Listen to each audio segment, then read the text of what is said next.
fog. It hides the northern Pacific coast of Canada for most of the year.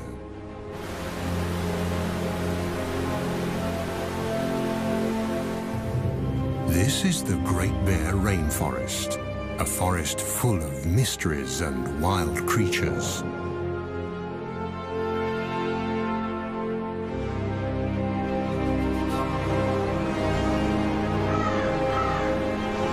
And it's one of those wild creatures, the rarest of them all, that we are looking for.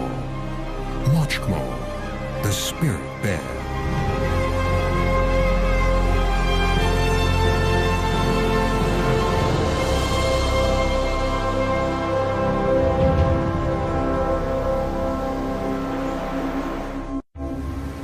There are no roads in the Great Bear Rainforest.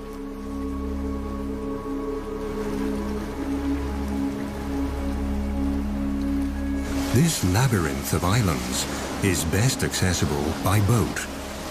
These people, scientists, have to approach this rugged coastline from the water to reach the unique temperate rainforest and discover the secrets it holds.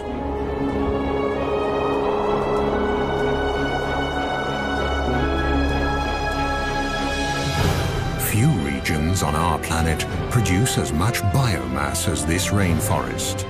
It's the world's largest and most productive temperate rainforest and thrives along the west coast of Canada, a vast 300-mile-long expanse of fjords and islands along the North Pacific.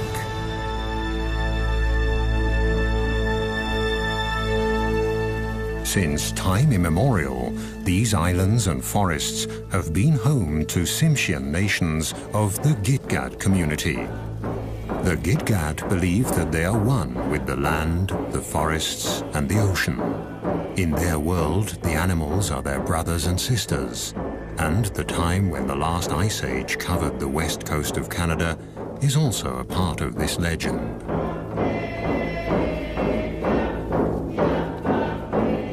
Raven, the creator, wanted to leave a memento of the ice age, and so he decided that every 10th bear should have white fur.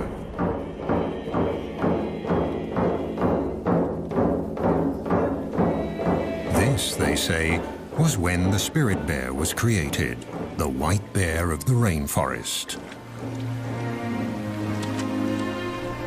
To this day, these bears live deep in the forests, on the islands and along the wild rivers of the northern British Columbia coast. Only very few people have been lucky enough to catch sight of one.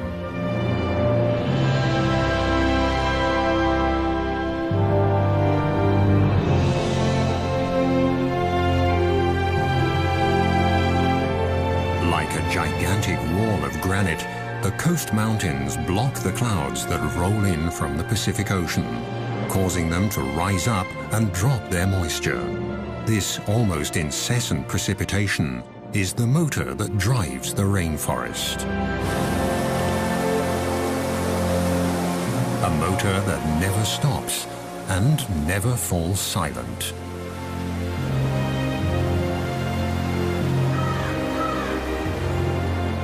Everything in the rainforest, the rocks, the living and dead trees, are covered with a thick growth of mosses that have an important task.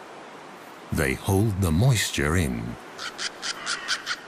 In this way, they keep the forest humid and cool and stabilize living conditions for all animals.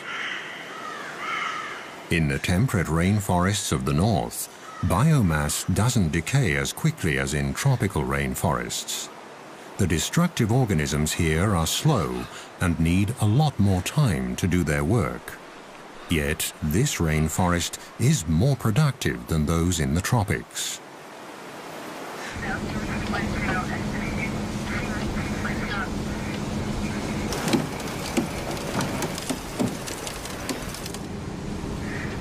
In this remote region, it isn't easy to do research or even travel at all. Very few smaller boats venture this far north along the wild, rainy coast. The only chance to find the bears is when they come down to the streams for the one big event of the year. The arrival of the salmon in late summer. For now, though, all is quiet.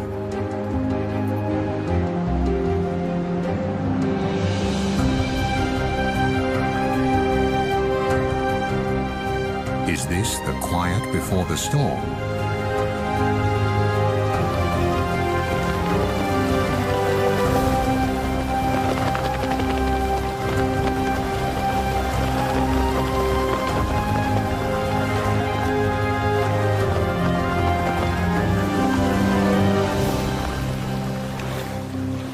On the outer islands, the group discovers a pack of coastal wolves. These rather small wolves are a genetically distinct subspecies of the grey wolves that live further inland. They've been isolated here on the islands since the last ice age, and one aspect of their behavior is unique. They're the only wolves that feed on fish. In fact, they live on fish and beached carcasses of marine mammals.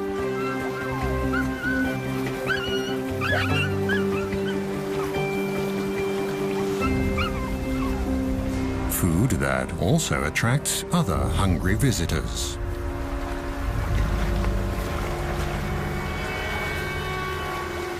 But the pups have nothing to fear from the black bear. During the spring and summer months, the bears eat berries and grass, and they move slowly to save energy because there are not enough nutrients in the grass to help them gain weight. The river otters living on these islands have also adapted to the salt water. The bear is no threat to them either. They're quick and clever.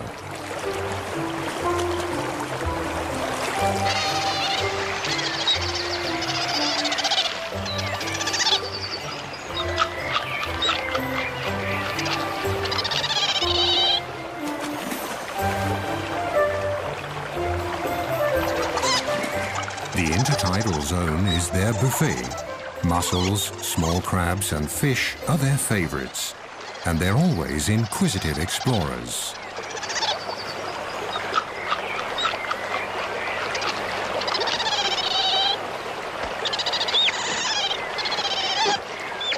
The ravens, the heralds of the rainforest, announce a visitor.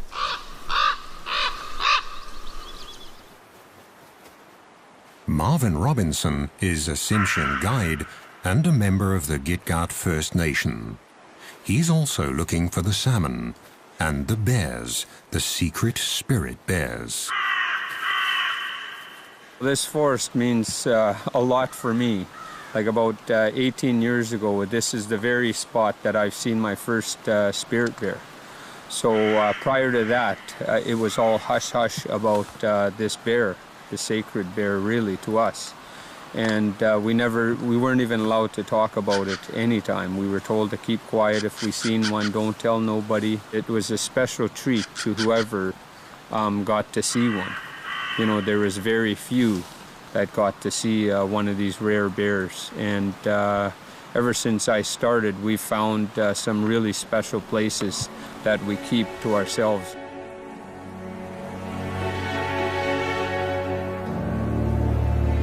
And indeed, the places here are special.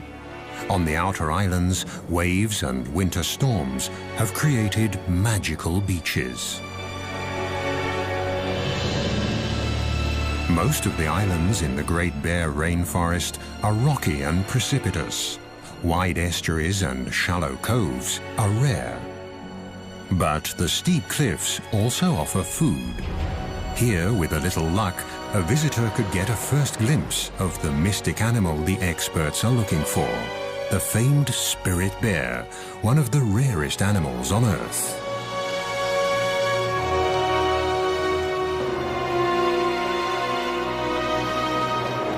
The bear's prey is glued to the rocks in the intertidal zone. Barnacles grow in the cold waters of the North Pacific, and at high tide, when they're covered with water, they look almost like animals from another world.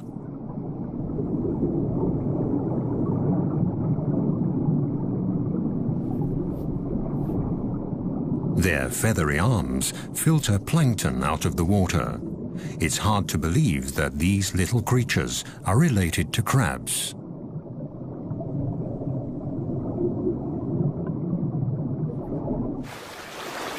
This bear's barnacle hunting shows again how important the ocean is for the nourishment of the forest dwellers.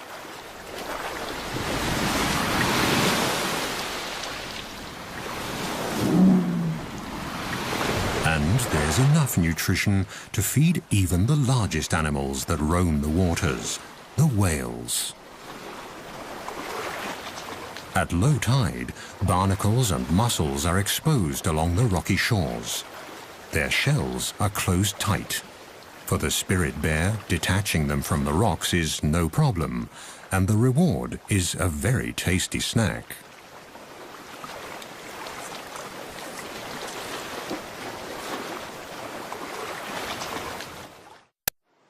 Some of the oldest and largest trees in Canada grow here. The giant Sitka spruce, the ancient yellow and red cedars, and the hemlock, trees that need the cool, the fog, and the rain. They are the foundation of the temperate rainforest.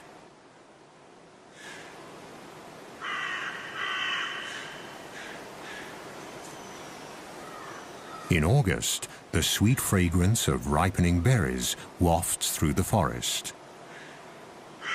Bright red huckleberries, elderberries, salal and blueberries, and many others grow in abundance.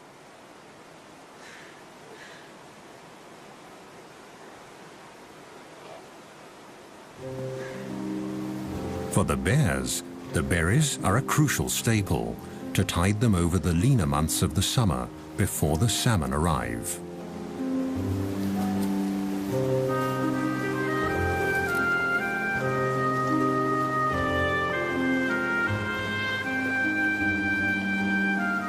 The spirit or Kermode bears are not albinos, but white black bears, a mutation that probably dates back to the last ice age.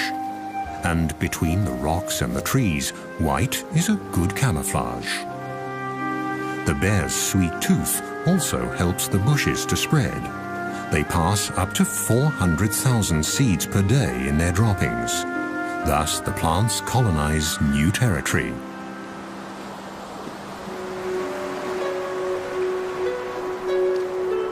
In the temperate rainforest, fog can cover the land in a grey veil within minutes.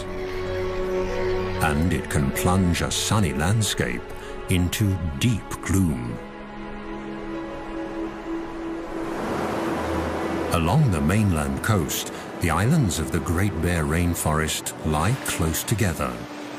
At high tide, millions of gallons of nutrient-rich salt water rush inland through the narrow channels to flow back out at low tide, thus linking the ocean and the land. The currents sweep along everything in their path, creating a rich broth full of life.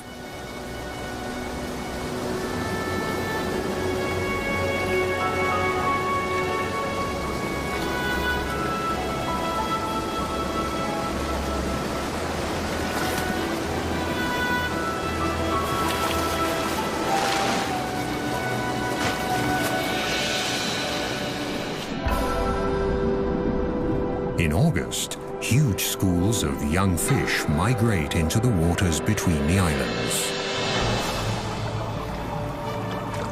Close behind the fish are the humpback whales. They throw nets of air bubbles to trap their prey.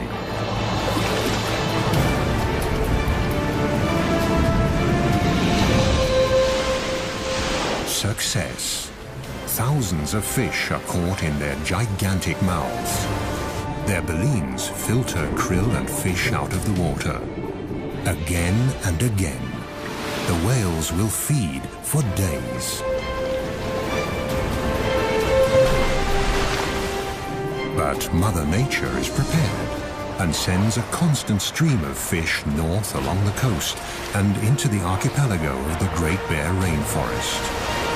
They all get their share, large and small, young and old. This is the land of milk and honey, the Galapagos of the north. The productive zone extends far below the water. The species here are not as numerous and varied as in a tropical coral reef, but the vibrant colors and the sheer size of the underwater organisms can easily measure up to the tropics.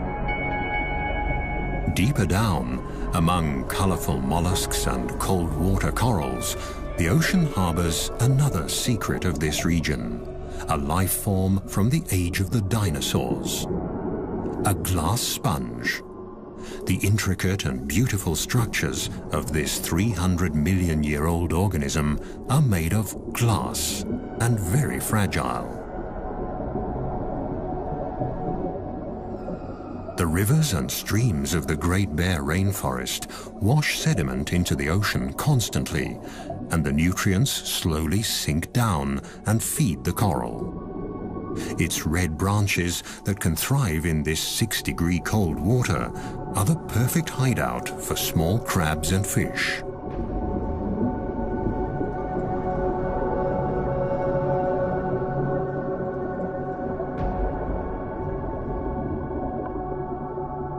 The silica from the rocks provides the building material for the sponges.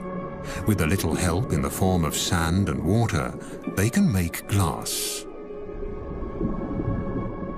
There are even whole glass reefs on the continental shelf, about 600 to 1,000 feet below the surface.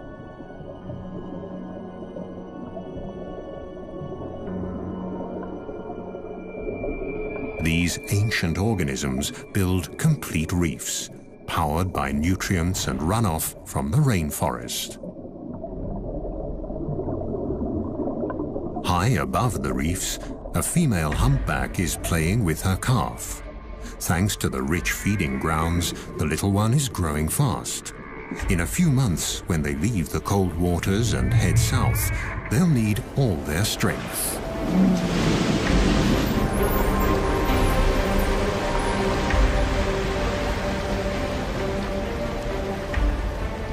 The mother breaches, a behavior that can be seen quite often here. Nevertheless, it's a spectacular show.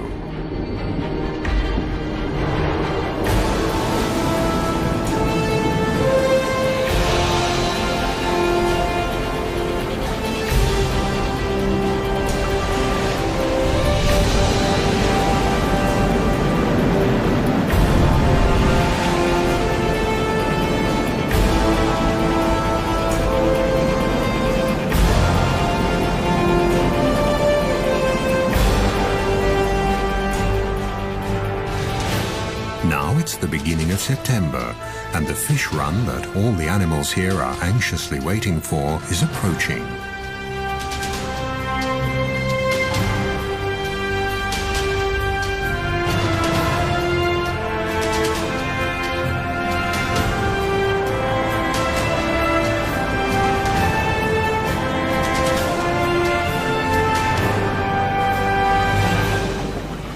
The group steers the boat west to the edge of the open ocean, where a colony of sea lions await the fish on windswept islands at a safe distance from bears and other predators.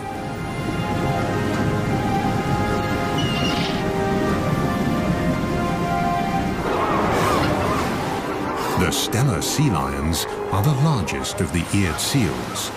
They're an endangered species that lives on the rugged outermost islands along the Pacific coast.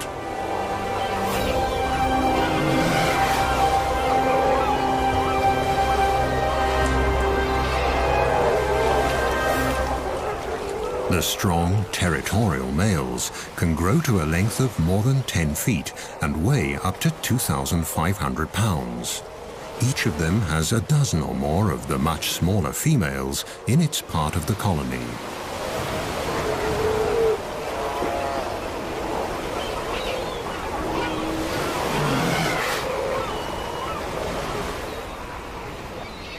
Since the 1970s, their numbers have plummeted, and scientists have yet to find out why.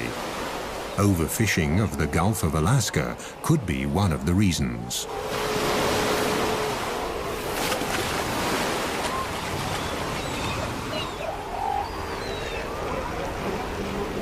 weather turns. The first heavy rain of approaching autumn triggers the epic fish run. After 2 years in the ocean, the salmon are now returning to their birth streams.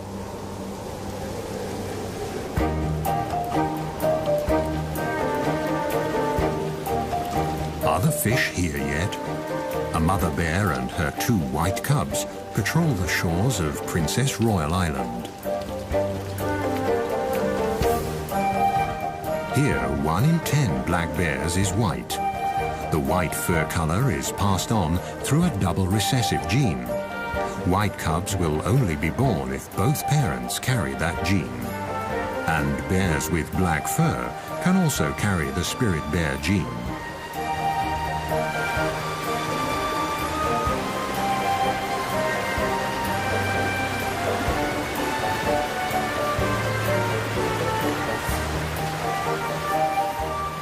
Eagles and river otters are the first to discover the approaching salmon run, which they are awaiting impatiently at the mouth of the river.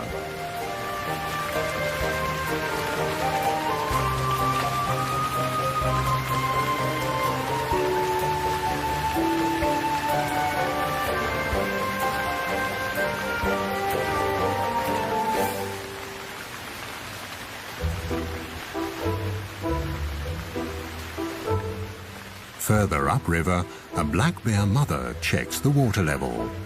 It's still too low for the salmon to come. This little bear will see the salmon run for the first time in his life.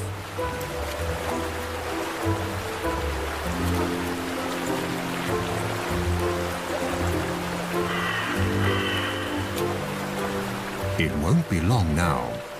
It's early September, and the time has finally come for the big feast. Eagles and bears, sea lions, otters, even the trees are waiting for the arrival of the year's biggest single source of nutrition.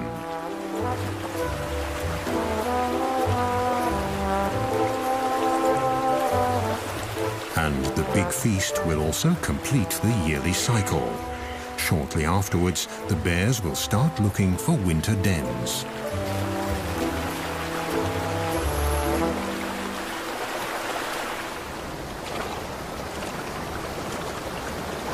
Bear tracker Marvin Robinson is hopeful. The rivers are rising.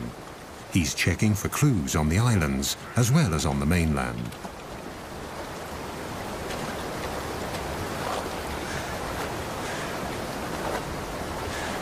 Across the channel from Princess Royal Island, a grizzly mother and her 2-year-old are also checking the waters.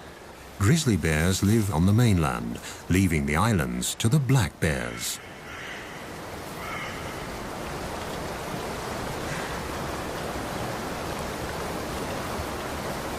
Grizzlies usually live higher up in the mountains, but for the salmon, even they descend to the estuaries along the coast. Marvin is concerned. The rains came late. He hopes the salmon run won't be affected.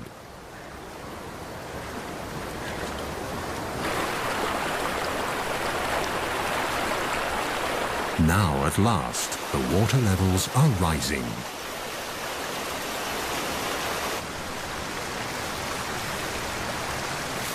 The grizzlies use the waiting time to stock up on sugar, trying to pull the last crab apples off the trees along the riverbanks.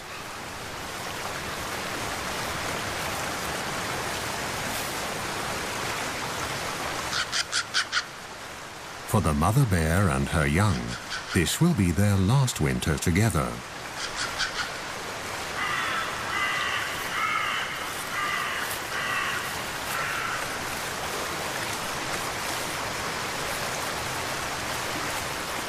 If she can fatten up enough for the winter, she'll have a new cub next spring.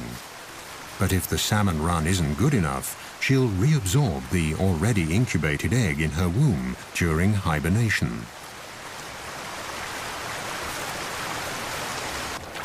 Still no salmon, but now the autumn rains have really picked up. this region gets an incredible 4,500 millimeters of precipitation per year. That's 4 times the rainfall of a wet city like Vancouver, further south along the coast. This is a true rainforest. Autumn has arrived, and the first geese are migrating.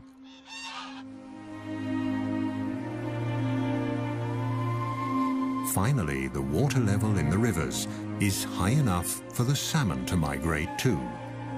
They'll return to the self-same waters where they were born, among the gravel banks upstream. At 12-hour intervals, at high tide, new waves of hundreds of thousands of fish will rise in the river deltas on the coast and make their way up the streams.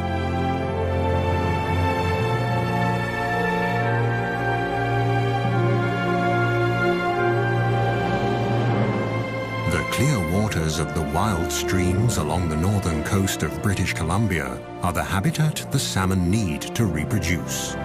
In this fish run, humpback and silver salmon are returning, swimming up the rivers until they taste their birth waters.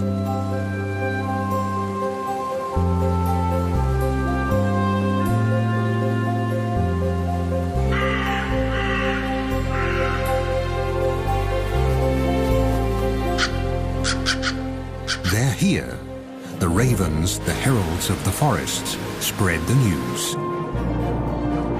It takes stamina and blind determination for the fish to get to where they have to go. It's now or never. This is their only chance to reproduce. But the predators are already lining up.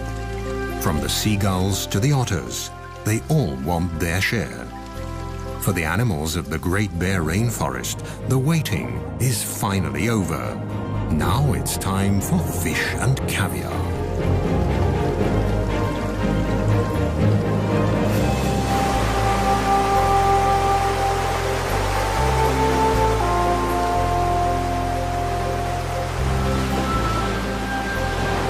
The fish that don't make it are swept away by the raging current, ending up on the rocks and in the kelp of the intertidal zone, right at the feet of the waiting bald eagle. Its sharp beak is perfect for tearing up fish.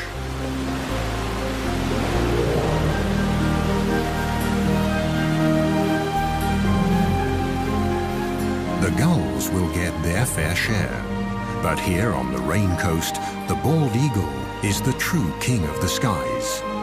On the verge of extinction only a few decades ago, these magnificent birds have made an amazing comeback.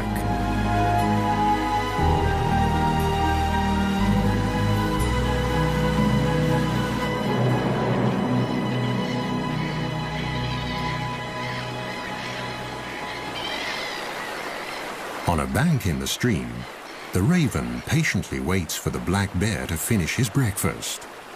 Without the bear, he wouldn't be able to get to the food. The skin of the fish is simply too thick.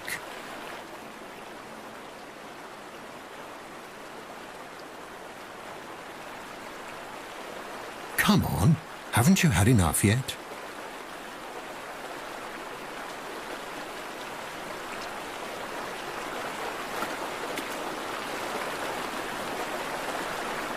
One salmon that never fulfilled his reproductive destiny. He died on the home straight. The coastal wolves are also joining in the feast. The estuaries are now full of fish.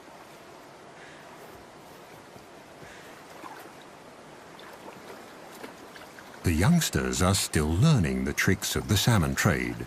They follow their mother, and she tries to teach them. But for them, catching fish is still a game.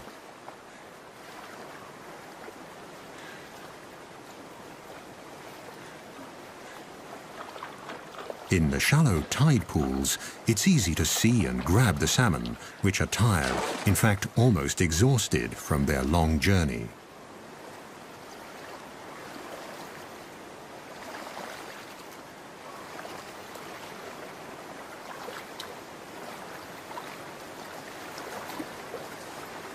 The death of this fish seems futile.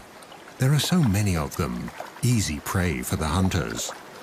But it's not the individual fate that counts here. With their sheer numbers, the salmon feed the whole ecosystem.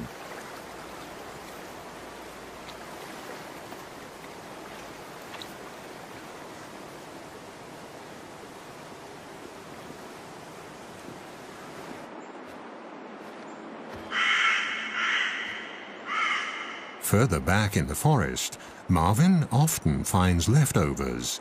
Sometimes the wolves carry the fish deep into the woods. The wolves don't consume the whole salmon. They only eat the brain.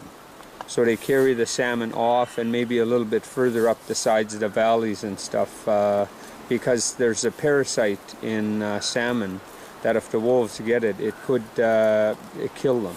So basically what happens with the wolves is they've taught each other that it's only safe to eat the brain.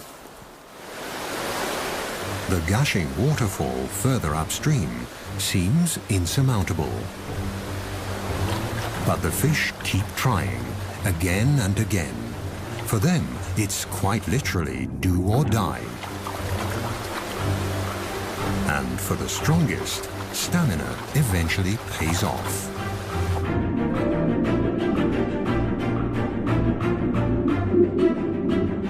This salmon was born here 3 years ago. Now it has returned to its birthplace to spawn, in perfect sync with all the others of its generation.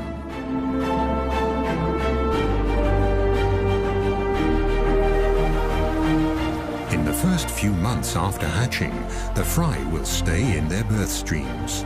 Then, during the following summer, they'll drift downriver towards the sea, where they'll feed and mature. They'll stay in the Pacific Ocean for 2 years. Then they'll return to the Great Bear Rainforest to spawn and die.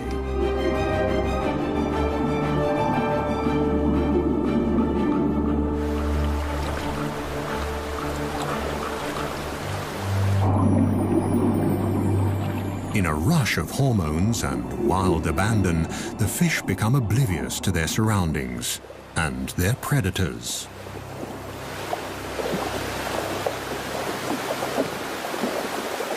But even now, on their deathbeds, the males fight each other, hooking their deformed jaws together, expending their last ounce of energy for a better position to pass on their genes.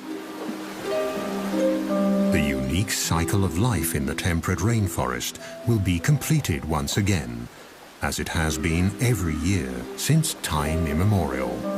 The gulls and all the other animals of the coast are the lucky beneficiaries.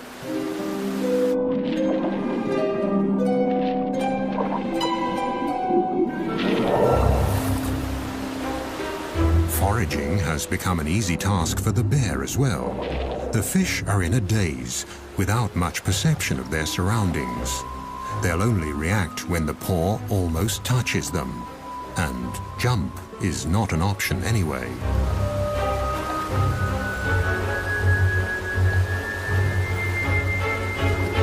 The fish look battered. The journey has taken its toll. Now the bears can afford to pick and choose. This spirit bear even leaves a half-dead male salmon, discolored by fungi that have developed on its return to fresh water. The females that are still carrying their eggs taste much better.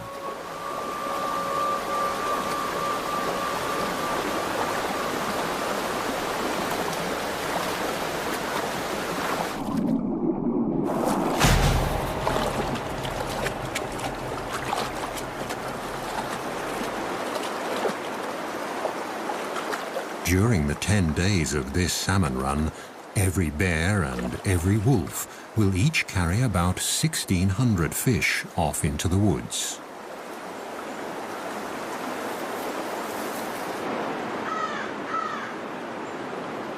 But it still isn't easy to find the spirit bears. Even for experienced trackers like Marvin, who take researchers and visitors to these streams, it's a special treat to watch the white bears during the salmon run. So far, they've only seen black bears and squirrels.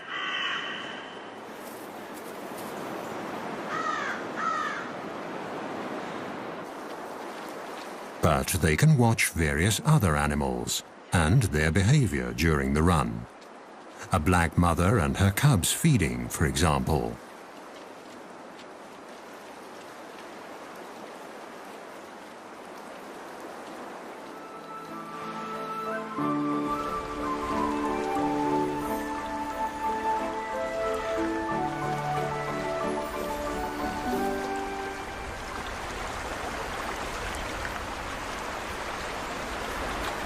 Let's see how to get to the fish. In the crystal clear water, they're easy to see, and they seem tired enough, so they should be easy prey.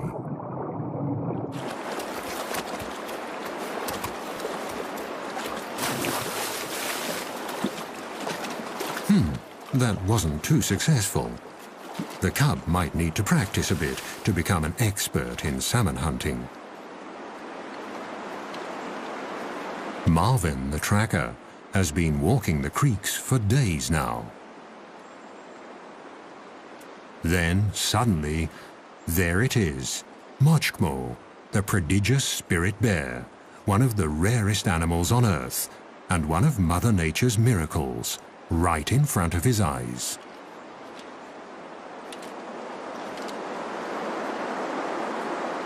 According to a scientific study, their white fur could give the Kermode bears a slight advantage in catching fish. To a salmon, the fur might look similar to a white cloud. A black shape would be more threatening.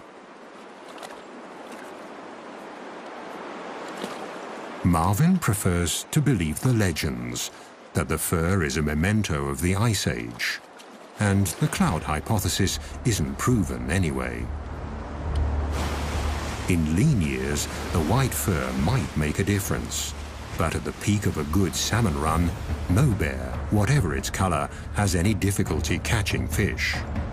The bears almost work themselves into a feeding frenzy. During the rest of the year, the white and black bears rarely mingle. But now they all converge at the prime spots on the streams.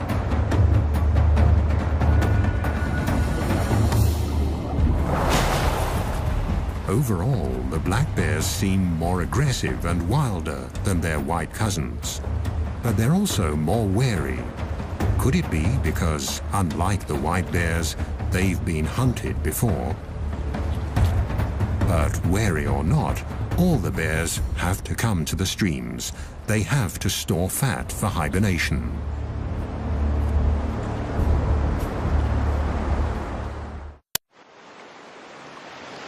There has been enough fish here for man and beast for thousands of years.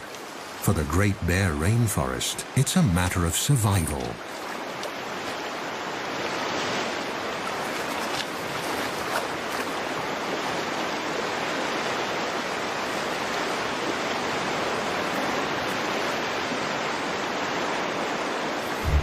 Let's hope for these young bears at their first salmon run that the future will hold the same life for them as the present.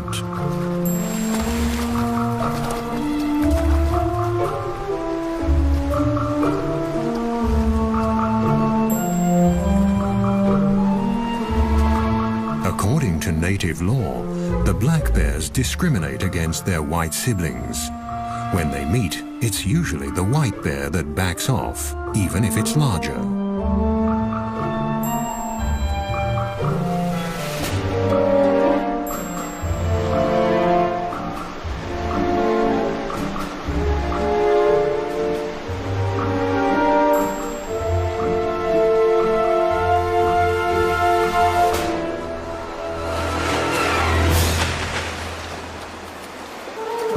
One last fish for the road should be all right. There are so many of them. But the envious competitor is watching, and so the spirit bear withdraws.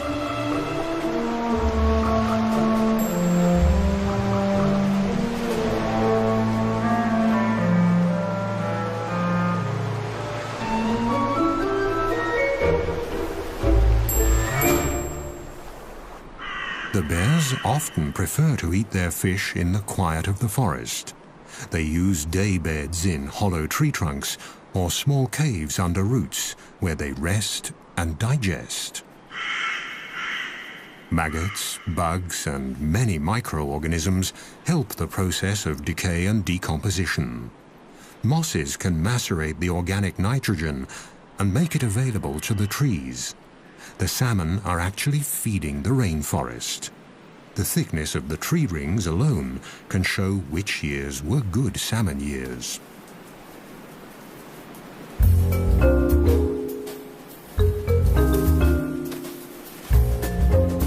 Just a few weeks later, autumn sets in. The salmon run is over, but the forest and its animals have gathered crucial reserves and strength for the winter. Now it's time for some of the smaller ones to stash away seeds and other winter provisions.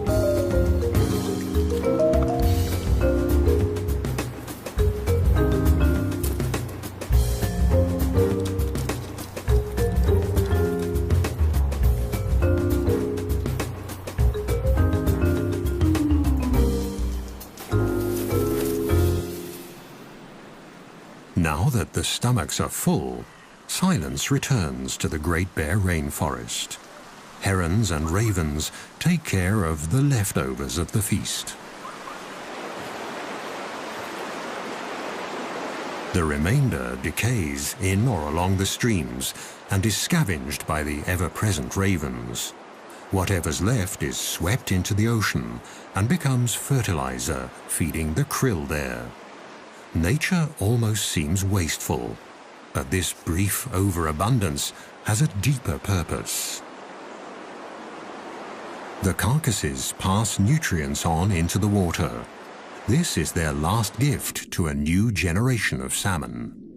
Thus, the end of one fish run lays the foundation for the next. The parents make the ultimate sacrifice for the sake of their offspring. This cycle, already many thousands of years old, is the motor that drives the entire ecosystem of the temperate rainforest along Canada's northern Pacific coast.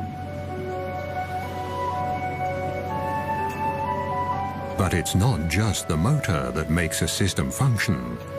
Only if all the individual parts are in place and in the right place will the rare and special life forms along this coast survive.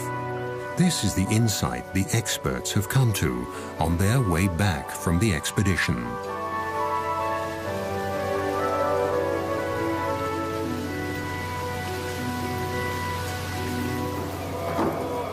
It's a lesson the people of the rainforest learned a long time ago. Their songs and icons tell of all the creatures of the forest and the ocean. But the spirit bear is the one special animal, the iconic species, that symbolizes the spirit of the rainforest.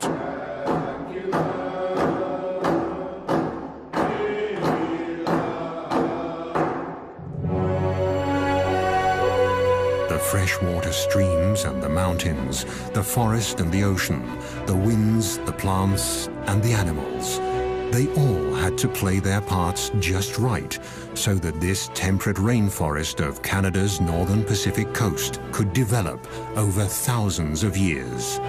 It's a system that needs to stay intact, because only then will Mochgmo, the spirit bear, have a home for the future.